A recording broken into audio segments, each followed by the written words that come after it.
ഞങ്ങളുടെ practical exam കഴിഞ്ഞുകൊണ്ട് ഞങ്ങളിത് ഓണം വെക്കേഷന് പോവുകയാണേ.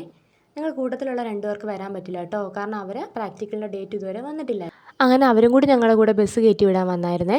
അങ്ങനെ ഞങ്ങൾ ബസ്സൊക്കെ കിട്ടി. നേരെ പോണത് മെട്രോ സ്റ്റേഷനിലേക്കാണേ. അങ്ങനെ ഞങ്ങൾ മജസ്റ്റിക് മെട്രോ സ്റ്റേഷനിൽ ഇറങ്ങി. അവിടെ നിന്ന് ഞങ്ങൾ നേരെ വീണ്ടും ഒരു മെട്രോ കൂടെ കയറിയേ MG റോഡിലേക്ക്. കാരണം ഞങ്ങൾ ചർച്ച് സ്ട്രീറ്റിൽ പോകാനാണ് പ്ലാൻ ഇട്ടത്. ഞങ്ങളിവിടെ വന്നിട്ട് ഇതുവരെ ചർച്ച് സ്ട്രീറ്റിൽ പോയിട്ടില്ലായിരുന്നു. എക്സിറ്റായിട്ട് നേരെ ചെല്ലുന്നത് ചർച്ച് സ്ട്രീറ്റിലോട്ടാണ്. ഞങ്ങൾക്ക് ഫസ്റ്റ് എങ്ങോട്ട് പോകണമെന്നൊരു എത്തും പിടിയില്ലായിരുന്നു.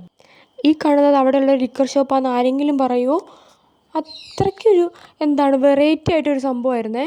അങ്ങനെ ഞങ്ങൾ വീണ്ടും കുറേ നടന്നു. വഴിയിൽ കുറേ എസ്തറ്റിക് ആയിട്ടുള്ള കടകളും കഫേകളും ഒക്കെ ഉണ്ടായിരുന്നേ.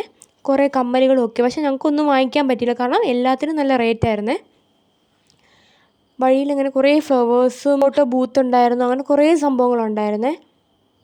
അങ്ങനെ ഞങ്ങൾ അവിടെ ഉള്ളൊരു കടയിൽ കയറിയേ കുറച്ച് കമ്മലും മാലയൊക്കെ നോക്കാൻ വേണ്ടിയിട്ട്. പക്ഷെ ഒന്നും ഞങ്ങൾക്ക് അഫോർഡബിൾ അല്ലായിരുന്നേ. എല്ലാത്തിനും നല്ല റേറ്റായിരുന്നു. പക്ഷേ ഞങ്ങൾ ഒട്ടുമിക്ക എല്ലാ കടകളിലും കയറിയിട്ടുണ്ടായിരുന്നേ.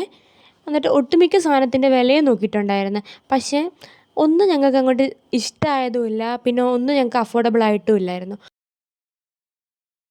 ഈ ഷോപ്പ് അത്യാവശ്യം ബഡ്ജറ്റ് ഫ്രണ്ട്ലി ആയിരുന്നു കേട്ടോ. പിന്നെ നേരെ പോയത് മെട്രോ സ്റ്റേഷനിലോട്ടാണേ. മെട്രോയിലാണെങ്കിൽ കാല് കുത്തടയില്ലായിരുന്നേ. അതൊരു തിരക്കായിരുന്നു. റെയിൽവേ സ്റ്റേഷനിൽ എത്തിയിട്ട് ഞാൻ അവിടുന്ന് ഒരു വെജ് ബിരിയാണിയും ഒരു ഐസ്ക്രീമും കഴിച്ചായിരുന്നേ. എന്നിട്ട് വേഗം ഓടിയത് റെയിൽവേ സ്റ്റേഷനിലോട്ടാണേ. കാരണം ഞങ്ങൾ ജനറൽ കമ്പാർട്ട്മെൻറ്റിൽ പോകാനാണ് പ്ലാൻ ഇട്ടിരുന്നത്.